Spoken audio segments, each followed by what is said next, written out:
Hello dear friends, welcome back to life share. എല്ലാ കൂട്ടുകാർക്കും life ഷെയറിന്റെ പുതിയൊരു അധ്യായത്തിലേക്ക് സ്വാഗതം.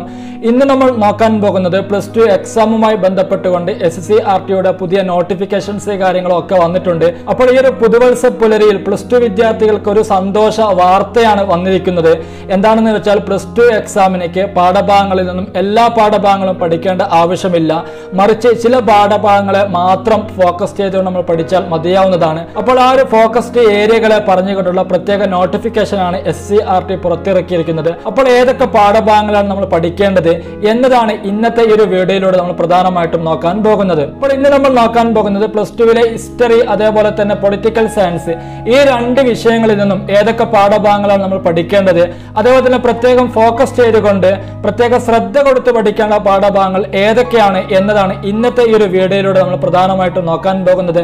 അപ്പോൾ നമുക്ക് നേരെ ക്ലാസ്സിലോട്ട് കടക്കുന്നതിനേക്ക് മുൻപായിട്ട് ചാനൽ സബ്സ്ക്രൈബ് ചെയ്ത് ഫാമിലിയിൽ അംഗമായില്ലെങ്കിൽ താഴെ കാണുന്ന ചുമന്ന സബ്സ്ക്രൈബ് ബട്ടൺ ക്ലിക്ക് ചെയ്തുകൊണ്ടൊന്ന് സപ്പോർട്ട് ചെയ്യുക.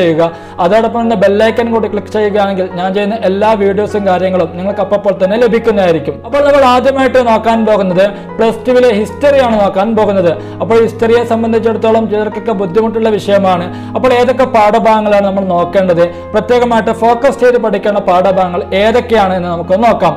അപ്പോൾ ഒന്നാമതായിട്ട് കൊടുത്തിരിക്കുന്ന പാഠഭാഗം നമ്മൾ പ്രത്യേകം ഫോക്കസ് ചെയ്ത് പഠിക്കേണ്ട ഒരു പാഠഭാഗമാണ്. അപ്പോൾ ഒന്നാമത്തെ പാഠമാണ് ബ്രിക്സ്, ബീഡ്സ് ആൻഡ് ബോൺസ് എന്ന പാഠമാണ്. അഥവാ ഹിസ്റ്ററിയിലെ ഇഷ്ടികകൾ, കൽമണികൾ, അസ്ഥികൾ, ഹാരപ്പൻ നാഗരികതയെ കുറിച്ച് പറയുന്ന പാഠഭാഗമാണിത്. അപ്പോൾ ഈ പാഠഭാഗത്തെ നമ്മൾ നല്ലവണ്ണം ഒന്ന് ഫോക്കസ് ചെയ്ത് പഠിക്കേണ്ടതാണ്. അപ്പോൾ അതിൽ പ്രധാനമായുള്ള ഫോക്കസ് ഏരിയകൾ ഏതൊക്കെയാണ് എന്ന് അവിടെ കൊടുത്തിട്ടുണ്ട്. Subsistence strategies, Mohenjo-daro, A planned urban centre, social differences, craft production, procuring materials, seals, script and weights decline. അപ്പോൾ ഇത്രയും കാര്യങ്ങളാണ് ഈ ഒരു പാഠത്തെ ബേസ് ചെയ്തുകൊണ്ട് നമ്മൾ നോക്കി വെക്കേണ്ട കാര്യങ്ങൾ. അപ്പോൾ ഒന്നാമത്തെ പാഠത്തിൽ നിന്നും ബ്രിക്സ്, ബീഡ്സ് ആൻഡ് ബോൺസ് എന്ന പാഠത്തിൽ നിന്നും പ്രത്യേകം ശ്രദ്ധ ഊന്നി വെക്കേണ്ടത് ഹാരപ്പൻ നാഗരികതയെ കുറിച്ചാണ്. ഹാരപ്പൻ നാഗരികത തുടക്കവും കാര്യങ്ങളും, അതേപോലെ തന്നെ തകർച്ചയും കാര്യങ്ങളും, അവരുടെ രചനകളെ കാര്യങ്ങള്, അതേപോലെ തന്നെ തൂക്കങ്ങളെ കാര്യങ്ങളെ ഒക്കെ എങ്ങനെയാണ് നോക്കുന്നത് എന്നീ കാര്യങ്ങളൊക്കെയാണ് പ്രധാനമായിട്ട് നമ്മൾ ഈ ഒരു ഒന്നാമത്തെ പാഠത്തിൽ നോക്കി വെക്കേണ്ട കാര്യങ്ങൾ. ഇനി അടുത്ത രണ്ടാമത്തെ പാഠമാണ് കിങ്സ്, ഫാമേഴ്സ് ആൻഡ് ടൗൺസ്, രാജാക്കന്മാർ, കൃഷിക്കാർ, പട്ടണങ്ങൾ എന്നിവയെ കുറിച്ചുള്ള ഹിസ്റ്ററിയിലെ പാഠമാണ്. ആദ്യകാല രാഷ്ട്രങ്ങളും സമ്പദ് വ്യവസ്ഥയും കുറിച്ച് പറയുന്ന പാഠമാണ്. അപ്പോൾ ഈ ഒരു പാഠഭാഗത്തിൽ നിന്നും പ്രധാനമായിട്ടും ഫോക്കസ് ചെയ്ത് പഠിക്കേണ്ട ഭാഗങ്ങൾ ഏതൊക്കെയാണ് എന്ന് നോക്കാം. അപ്പോൾ ഒന്നാമത്തെ റൈസ് ഓഫ് മഗധ, അതേപോലെ തന്നെ Mauryan empire, new notions of kingship, towns and trade, limitations of inscriptional evidence. അപ്പോൾ ഇത്രയും കാര്യങ്ങളാണ് ഈ ഒരു പാഠത്തെ ബേസ് ചെയ്തുകൊണ്ട് നമ്മൾ പഠിക്കേണ്ടത്. അപ്പോൾ മഗധയെക്കുറിച്ചും അതേപോലെ തന്നെ മൗര്യൻ സാമ്രാജ്യത്തെക്കുറിച്ചും ബന്ധുത്വങ്ങളെക്കുറിച്ചും ഒക്കെ നമ്മൾ ഈ ഒരു പാഠഭാഗത്ത് പഠിക്കേണ്ട കാര്യങ്ങളാണ്. ഇനി അടുത്ത മൂന്നാമത്തെ പാഠമാണ് തിങ്കേഴ്സ്, ബിലീഫ്സ് ആൻഡ് ബിൽഡിങ്സ്, അഥവാ ചിന്തകൾ, വിശ്വാസങ്ങൾ, നിർമ്മിതികൾ, സാംസ്കാരിക വികസനം എന്നിവയെക്കുറിച്ച് +2 ഹിസ്റ്ററിയിൽ പറയുന്ന ഒരു പാഠമാണത്. അപ്പോൾ ആ ഒരു പാഠഭാഗത്ത് പ്രധാനമായിട്ട് ഫോക്കസ് ചെയ്യേണ്ട ഏരിയകൾ ഏതൊക്കെയാണ് എന്ന് നോക്കാം. അപ്പോൾ ഒന്നാമതായിട്ട് sacrifices and debate, Buddha and Mahavira, stupas, Mahayana Buddhism. അപ്പോൾ ഇത്രയും കാര്യങ്ങളാണ് ഈ ഒരു പാഠഭാഗത്തെ ബേസ് ചെയ്തുകൊണ്ട് ഫോക്കസ് ചെയ്തുകൊണ്ട് നമ്മൾ പഠിക്കേണ്ടത്. അപ്പോൾ ഈ ഒരു പാഠഭാഗത്ത് ജൈനന്മാരെ കുറിച്ചും അതായത് ബുദ്ധന്മാരെ കുറിച്ചും അതായത് മഹാവീരന്മാരെ കുറിച്ചും സ്തൂപങ്ങളെ കുറിച്ചും ഒക്കെ പറയുന്നുണ്ട്. അപ്പോൾ അതിനെക്കുറിച്ചൊക്കെ പ്രത്യേകം നമ്മൾ ഫോക്കസ് ചെയ്തുകൊണ്ട് പഠിക്കേണ്ടതാണ്. ഇനി അടുത്ത നാലാമത്തെ പാഠമാണ് through the ice of travellers, സഞ്ചാരികളുടെ കണ്ണിലൂടെ എന്നൊരു പാഠഭാഗമുണ്ട്. അപ്പോൾ ഈ ഒരു പാഠഭാഗവും നല്ലവണ്ണം പഠിക്കേണ്ടതാണ്. അപ്പോൾ അത് ഏതൊക്കെ സഞ്ചാരികളെ കുറിച്ച് നമ്മൾ പ്രധാനമായിട്ട് പഠിക്കേണ്ട ഫോക്കസ് ചെയ്യേണ്ടത് നമുക്ക് നോക്കാം.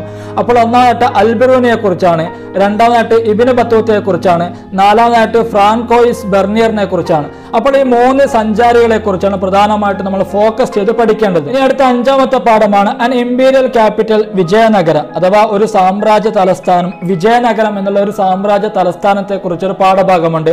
അപ്പോൾ ഈ ഒരു പാഠത്തെ ബേസ് ചെയ്തുകൊണ്ട് നമ്മൾ ഏതൊക്കെ ഭാഗങ്ങളാണ് ഫോക്കസ് ചെയ്ത് പഠിക്കേണ്ടത് എന്ന് നോക്കാം. അപ്പോൾ capital and its environs, royal centres, sacred centres. അപ്പോൾ വിജയനഗരത്തിന്റെ തലസ്ഥാനം, അതേപോലെ തന്നെ വിജയനഗരത്തിലെ പവിത്രമായിരിക്കുന്ന കേന്ദ്രങ്ങള്, രാജകീയ കേന്ദ്രങ്ങള്, കാര്യങ്ങൾ ഒക്കെയാണ് ഈ ഒരു പാഠഭാഗത്തെ ഫോക്കസ് ചെയ്തുകൊണ്ട് നമ്മൾ പഠിക്കേണ്ടത്. ഇനി അടുത്ത ആറാമത്തെ പാഠമാണ് റിബൽസ് ആൻഡ് ദി രാജ, രാജാക്കന്മാരെ കുറിച്ചും അവരുടെ ആഖ്യാനങ്ങൾ അഥവാ മുഗൾ രാജ സദസ്സിനെ കുറിച്ചൊരു പാഠമുണ്ട്. അപ്പോൾ ആ ഒരു പാഠഭാഗത്തെ ബേസ് ചെയ്തുകൊണ്ടാണ് 6ാമത്തെ പാഠമുള്ളത്. അപ്പോൾ അതിൽ നിന്നും പ്രധാനമായിട്ട് ഫോക്കസ് ചെയ്ത് പഠിക്കേണ്ടത് ഏതൊക്കെയാണെന്ന് നോക്കാം. അപ്പോൾ ഒന്നാമതായിട്ട് leaders and followers, rumours and prophecies, image of the revolt. അപ്പോൾ ഇത്രയും കാര്യങ്ങളാണ് ഈ ഒരു പാഠഭാഗത്തിൽ നിന്നും നമ്മൾ ഫോക്കസ് ചെയ്ത് പഠിക്കേണ്ടത്.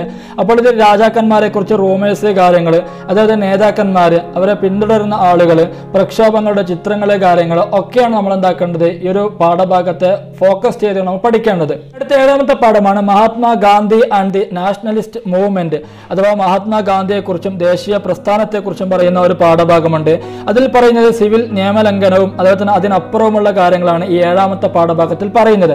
അപ്പോൾ ഇതിൽ പ്രധാനമായിട്ട് ഫോക്കസ് ചെയ്ത് പഠിക്കേണ്ട കാര്യങ്ങൾ ഏതൊക്കെയാണെന്ന് നോക്കാം. ഒന്നാമതായിട്ട് early struggles, non cooperation, salt satyagraha, quit India.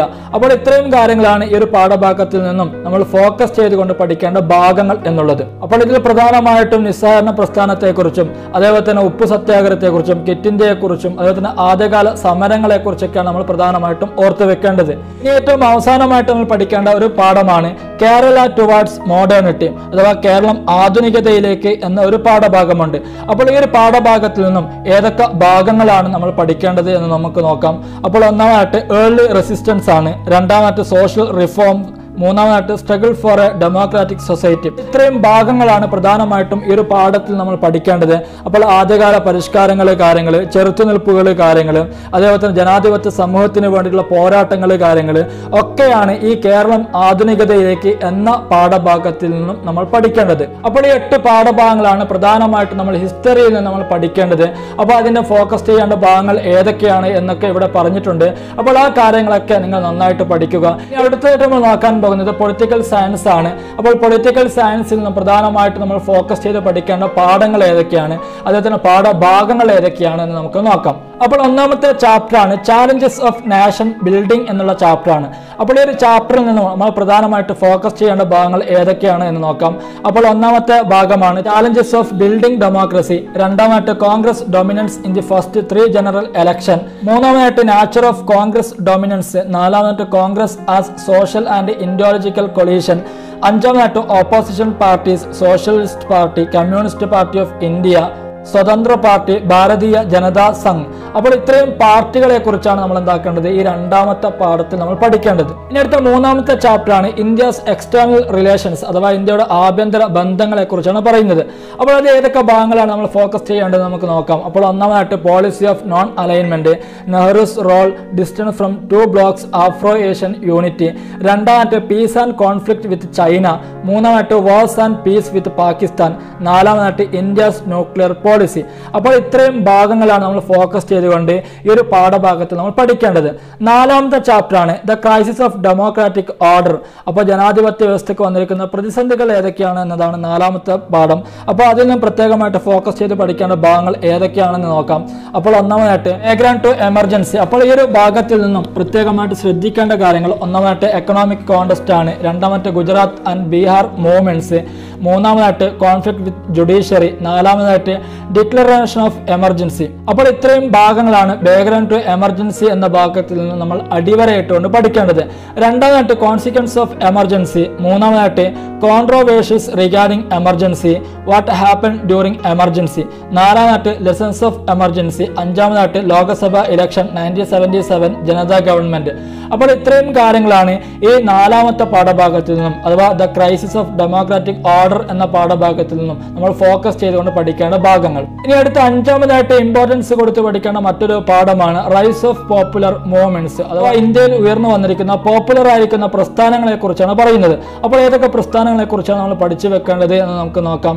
അപ്പോൾ അതിലെ പ്രധാനപ്പെട്ട ഫോക്കസ്ഡ് ഏരിയകൾ എന്ന് പറയപ്പെടുന്നത് ഒന്നാമതായിട്ട് ചിപ്കോ പ്രസ്ഥാനമാണ്, രണ്ടാമതായിട്ട് ദളിത് പന്തേഴ്സ് ആണ്, മൂന്നാമതായിട്ട് ഭാരതീയ കിസാൻ യൂണിയൻ ആണ്, നാലാമതായിട്ട് ആന്റി അറാഖ് മൂവ്മെന്റ് ആണ്, അഞ്ചാമതായിട്ട് നർമ്മദ ബച്ചാവ ആന്തോളനാണ്, ആറാമതായിട്ട് ലെസൺസ് ഓഫ് പോപ്പുലർ മൂവ്മെന്റ്സ്. അപ്പോൾ ഈ 6 പ്രസ്ഥാനങ്ങളെ കുറിച്ചും അതേപോലെ തന്നെ ഈ പ്രസ്ഥാനങ്ങളൊക്കെ ഉയർന്നു വരാനുള്ള സാഹചര്യങ്ങൾ എന്തൊക്കെയാണ്, അതേപോലെ തന്നെ ഏതൊക്കെ കാലഘട്ടത്തിലാണ് ഉയർന്നു വന്നിരിക്കുന്നത്, ഇതിന്റെയൊക്കെ നേതാക്കന്മാർ ആരൊക്കെയാണ് എന്നീ എന്നീ കാര്യങ്ങളാണ് പ്രധാനമായിട്ടും ഊന്നൽ കൊടുത്തുകൊണ്ട് നമ്മൾ പഠിക്കേണ്ടത്. ഇനി അടുത്ത ആറാമത്തെ മറ്റൊരു പാഠമാണ് റീജിയണൽ ആസ്പിറേഷൻസ്. അപ്പോൾ ഈ ഒരു പാഠഭാഗത്ത് നമ്മൾ പ്രധാനമായിട്ടും ഫോക്കസ് ചെയ്ത് പഠിക്കേണ്ട സംസ്ഥാനങ്ങൾ എന്നുള്ളത് ജമ്മു കാശ്മീരാണ്, മറ്റൊന്ന് പഞ്ചാബാണ്, മറ്റൊന്ന് നോർത്ത് ഈസ്റ്റ് ആണ്, അതേപോലെ തന്നെ മറ്റൊന്നുള്ള ഡാർവീഡിയൻ മൂവ്മെന്റ് ആണ്, അതേപോലെ തന്നെ അഞ്ചാമത്തെ ലെസൺസ് ഓഫ് റീജിയണൽ ആസ്പിറേഷൻസ് ആണ്. അപ്പോൾ ഇത്രയും കാര്യങ്ങളാണ്, 5 കാര്യങ്ങളാണ് പ്രധാനമായിട്ടും ഈ ഒരു പാഠഭാഗത്തെ ബേസ് ചെയ്തുകൊണ്ട് നമ്മൾ പ്രധാനമായിട്ടും പഠിക്കേണ്ടത്. അതേപോലെ തന്നെ പൊളിറ്റിക്കൽ സയൻസിൽ നിന്നും ഏറ്റവും അവസാനമായിട്ട് ഇമ്പോർട്ടൻസ് കൊടുക്കുന്ന മറ്റൊരു പാഠമാണ് എൻഡ് ഓഫ് ബയോപോളാരിറ്റി എന്നുള്ള പാഠമാണ്. അപ്പോൾ ഈ ഒരു പാഠഭാഗത്തിൽ നമ്മൾ പഠിക്കേണ്ട കാര്യങ്ങൾ ഏതൊക്കെയാണ് എന്ന് നോക്കാം. അപ്പോൾ ഒന്നാമതായിട്ട് സോവിയറ്റ് സിസ്റ്റം ആണ്, രണ്ടാമതായിട്ട് why did the Soviet system disintegrate, മൂന്നാമതായിട്ട് കോൺസിക്വൻസ് ഓഫ് ഡിസ്ഇന്റഗ്രേഷൻ, നാലാമതായിട്ട് ഷോക്ക് തെറാപ്പി കോൺസിക്വൻസ്. അപ്പോൾ ഇത്രയും ഭാഗങ്ങളാണ് എൻഡ് ഓഫ് ബയോപോളാരിറ്റി എന്ന പാഠഭാഗത്തെ ബേസ് ചെയ്തുകൊണ്ട് നമ്മൾ ഫോക്കസ് ചെയ്തുകൊണ്ട് പ്രത്യേകം ഊന്നൽ കൊടുത്ത് നമ്മൾ പഠിക്കേണ്ടത്. അപ്പോൾ ഇത്രയും കാര്യങ്ങളാണ് പൊളിറ്റിക്കൽ സയൻസിൽ നിന്ന് നമ്മൾ പ്രത്യേകം ശ്രദ്ധ കൊടുത്ത് പഠിക്കേണ്ട പാഠഭാഗങ്ങൾ. അപ്പോൾ ഹിസ്റ്ററി അതേപോലെ തന്നെ പൊളിറ്റിക്കൽ സയൻസ് ഈ 2 പാഠഭാഗങ്ങളിൽ നിന്നും പ്രത്യേകം ശ്രദ്ധ കൊടുത്ത് പഠിക്കേണ്ട പാഠഭാഗങ്ങൾ ഏതൊക്കെയാണ് എന്നതാണ് ഇന്നത്തെ ഈ ഒരു വീഡിയോയിലൂടെ നിങ്ങളുമായിട്ട് ഷെയർ ചെയ്തിരിക്കുന്നത്. നിങ്ങൾക്ക് പാഠഭാഗങ്ങളും മറ്റുമൊക്കെ മനസ്സിലായിട്ടുണ്ടാകുമെന്ന് വിശ്വസിക്കുന്നു. വല്ല ഡൗട്ട്സോ കാര്യങ്ങളോ ഉണ്ടെങ്കിൽ നിങ്ങൾ താഴെ കമന്റ്സ് ആയിട്ട് അറിയിക്കുക. അതിന്റെ റീപ്ലൈ കാര്യങ്ങളൊക്കെ നിങ്ങൾക്ക് നൽകുന്നതായിരിക്കും. അപ്പോൾ വീഡിയോയും കാര്യങ്ങളും ഒക്കെ നിങ്ങൾക്ക് ഇഷ്ടപ്പെട്ടാൽ നിങ്ങളുടെ ഫ്രണ്ട്സിലേക്ക് ഒന്ന് ഷെയർ ചെയ്തുകൊണ്ട് സപ്പോർട്ട് ചെയ്യുക. കൂടെ ലൈക്ക് ചെയ്യാനും ഷെയർ ചെയ്യാനും മറന്നു പോകരുത്. Thank you for all.